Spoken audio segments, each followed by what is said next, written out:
50 years ago, a paleontologist, Mike, was walking through a farm in Nebraska. In a spot where soil had been washed away by the rain, he noticed a bone he had never seen before. It was something he'd hoped to find for a long time. Mike couldn't believe his eyes. It was a small skull. He excitedly started brushing away the material that covered it to see if there might be an entire skeleton.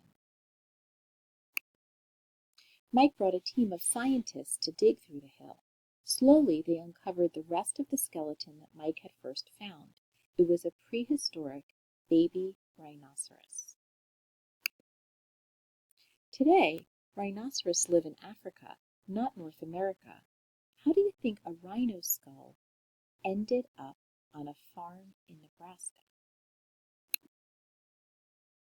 Over the next 8 years, the scientists kept digging on the same hill and uncovered more layers of prehistoric animals, including horses, camels, birds, and turtles.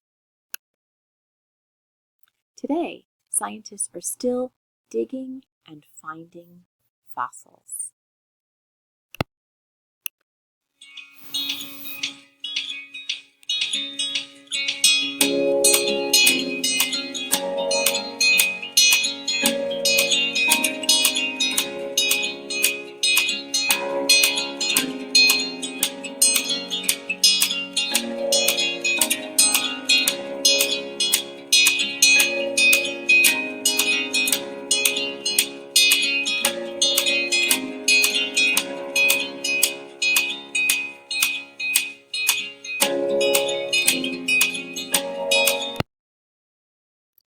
What do you observe about the fossils found at the site? What do you notice about the positions they are in? What do you notice about the types of animals that are there? What do you think killed all of these animals? Why do you think it took so long for people to find the fossils? What do you wonder about this fossil site?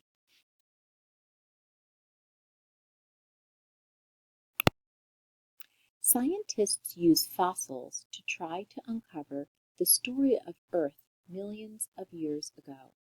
In today's activity, you'll start to uncover the story of why so many animals died and became fossils at the place that Mike Voorhees discovered in Nebraska. Today it's called Ashfall Fossil Beds. What killed all of these animals? When were they killed? Why did it take so long to discover them? How were their skeletons so perfectly preserved? In today's activity, you'll make predictions about what happened at the Ashfall Fossil Beds. Throughout the mysteries, you'll collect new pieces of information to help you fully explain what happened to the animals. What ideas do you have about what caused the prehistoric animals to die at Ashfall Fossil Beds 11 million years ago? What events might have occurred between the prehistoric animals dying and their fossils being found? How do you think the land at Ashfall Fossil Beds has changed over time?